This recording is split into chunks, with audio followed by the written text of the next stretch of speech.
नाही, मी आता आमदार असताना राज्य विधानसभेत एक कपात सूचना मांडली होती. त्या कपात सूचनेचं उत्तर मला आता या 25 तारखेला आलेलं आहे. त्यानुसार महाराष्ट्र शासनाने व नॅशनल हायवेने एक प्रोजेक्ट सेंट्रल गव्हर्नमेंटकडे पाठवलेला आहे. तो भुयारी मार्ग आणि उड्डाणपूल दोन्हीचा प्रोजेक्ट पाठवला असं मला कपात सूचने उत्तरामध्ये आपले बांधकाम विभागाचे मंत्री शिवेंद्रराजे भोसले यांनी मला कळवलेले आहे.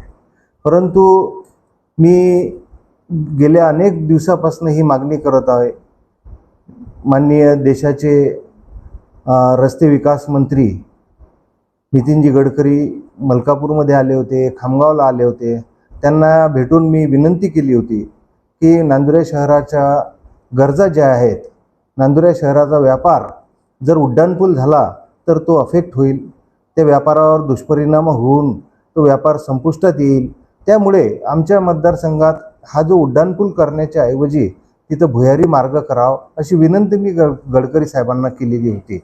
आणि जो तिथं एक्झिस्टिंग जे आहे तिथं आपण भुयारी मार्ग करत असताना लाईट व्हेकललाच तो भुयारी मार्ग करू शकतो.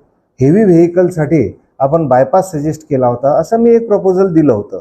परंतु राज्य शासनाने तो त्यावर काही विचार न करता त्याचा उड्डाणपूल आणि भुयारी मार्ग असा एक प्रस्ताव आता माननीय नितीनजी गडकरी यांच्या कार्यालयाकडे सुपूर्द केलेला आहे.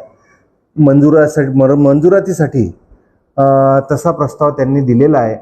परंतु आता अजूनपर्यंत अद्यापपर्यंत मंजुरात काही मिळालेली नाही. परंतु माझं आजही म्हणणं तेच आहे की हा जवळपास 240 कोटी रुपयाचा प्रोजेक्ट राज्य शासनाने आणि नॅशनल हायवेने गडकरी साहेबांच्या कार्यालयाकडे जो वर्ग केलेला आहे मंजुरीसाठी, तर तो न करता जवळपास 150 कोटी रुपयेचा हा प्रकल्प तिथं एक्झिस्टिंग अंडरपास लाईट व्हेकलसाठी आणि बायपास हा असा जर केला तर जवळपास शासनाचे 100 कोटी रुपये त्यामध्ये वाचतील. शासनाची बचत होईल आणि गरज नसताना आमच्या शहराचं विद्रुपीकरण थांबेल आणि शहराचा व्यवसाय जो अफेक्ट होऊन राहिला तो निश्चितच त्यापासून आम्ही आमच्या व्यापाऱ्यांना आम्ही एक दिलासा देऊ शकू. शासनाने त्या बाबतीत अजूनही मंजुरात अजूनपर्यंत या प्रोजेक्टला झालेली नाही.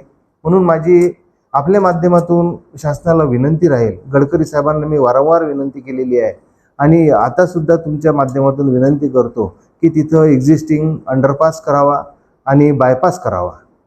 हा जो बायपास आपण करायला सांगत आहे ते किती किलोमीटरचा आहे आणि त्याचा काय फायदा होणार आहे जड वाहनांना?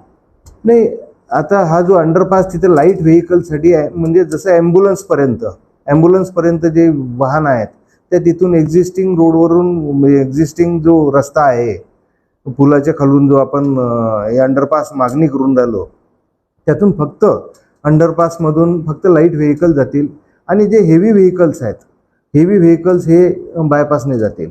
बायपास हा सरळ जळगाव रोडवरून सरळ आपल्या जंक्शन इथं मलकापूर रोडला जे जंक्शन आहे बायपासचं तिथं आपण लँड जर केला तर मल्टी एक्सेल व्हेकलचा हा जो प्रॉब्लेम आहे इथं जर समजा उड्डाणपूलच करायचं म्हटलं तर तिथं जळगावकडे मल्टी एक्सेल व्हेकल टर्न होणार नाही आणि तिथं जाऊ शकणार नाही. ती एक समस्या खूप मोठी उभी राहणार आहे. त्यामुळे सर्व समस्या आम्ही अभ्यास करून हा प्रस्ताव मांडला होता की बायपास आणि अंडरपास करावा ही विनंती आपण त्यावेळेस केलेली होती.